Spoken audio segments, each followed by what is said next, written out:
Hello guys, আসসালামু আলাইকুম। সবাইকে কেমন আছো? আশা করি ভালো আছো। আজকে নিয়ে আসলাম একটা নতুন ব্লগ।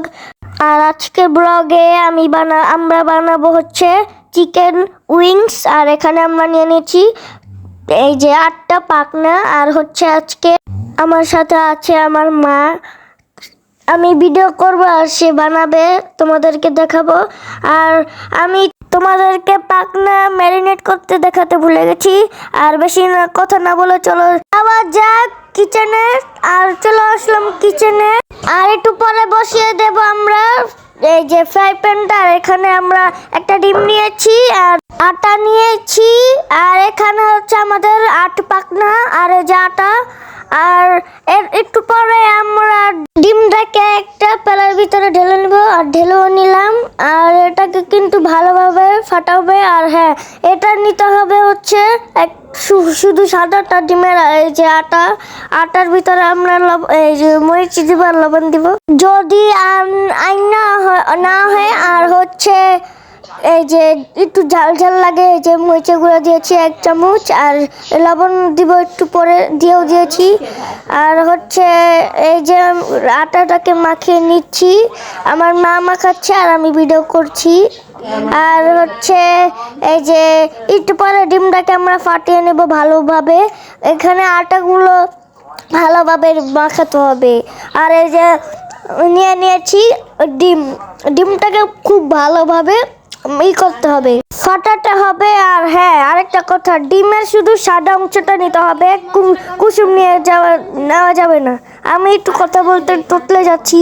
আর আরেকটা কথা, হাতে খুব সময় নিয়ে ডিমটাকে ফাটাতে হবে। আর ফাটানো হয়ে গেল ডিমটাকে প্রায় 2 মিনিট ধরে আমরা ফাটাচ্ছি। আর ফ্রাই প্যান এখানে বসিয়ে দিচ্ছি গরম হতে। আর এই যে এইগুলো এখন আমরা আটার ভিতরে চুবাবো, তারপর ডিমের ভিতরে চুবিয়ে ছাড়বো ফ্রাই প্যানে। আর এই যে ভালোভাবে মাখিয়ে নিচ্ছি আটা, তারপর ডিমের ভিতর চুবাবো। আর এই যে ডিম আর পানিও নিতে হবে 1 গ্লাস।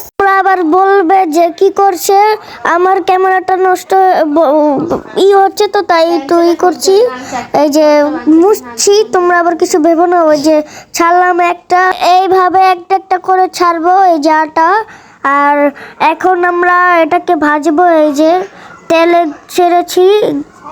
আর হ্যাঁ, এটা কিন্তু অল্প আঁচে ভাজতে হবে, বেশি করা যাবে না। আর এই যে হালকা একটু লাল হয়েছে, আর এটা কিন্তু বেশি আঁচে ভাজা যাবে না।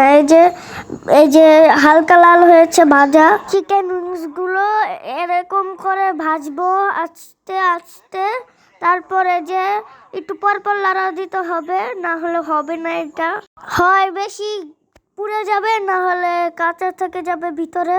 এই যে হয়ে গেছে, এটা লাল টকটকা, মানে এটা হয়ে গেছে। এখন এটা উঠে নেব পেলায়। এই যে উঠে নেব এটা, এখন খেয়ে দেখবো কেমন, এটা কি টেস্ট করার জন্য।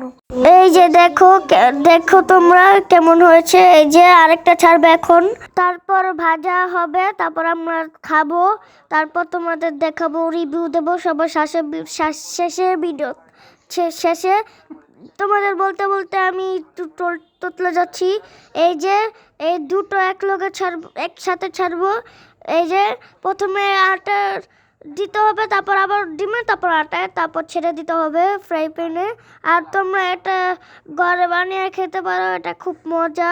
আর এই যে আমরা ভালোভাবে আটাটা মাখিয়ে নিচ্ছি, তারপর একটু পরে ছেড়ে দিব কড়াইতে। এই যে ভালোভাবে মাখিয়ে নিতে হবে, খুব ভালোভাবে না। যদি একটু কোনায় আটা না থাকে তাহলে পুরো চিকেন উইংসটার মজাই চলে যাবে। এখন আমরা ছাড়বো একটু, এই যে ছাড়ছি। এই যে ছেড়ে দিলাম একটা, এই যে আরেকটা, দুটো ছেড়ে দিলাম। তারপরে এটা এই যে ভাজা হবে, তারপর তোমাদের আমরা রিভিউ দেবো। এই যে ছেড়েছি। এটা ওইটার মতোই, ওই একটার মতোই ভাজতে হবে আস্তে আস্তে। ওই যে উল্টে দিচ্ছি একটু পর পর। এই যে যেটা ভেজেছিলাম প্রথমে ওটা টেস্ট করছি গাইস, তোমরা ভাবতে পারবে না এত মজা হয়েছিল গাইস। তোমরা বেশ বাসায় বানিয়ে খেলেই বুঝবে যে কত মজা গাইস।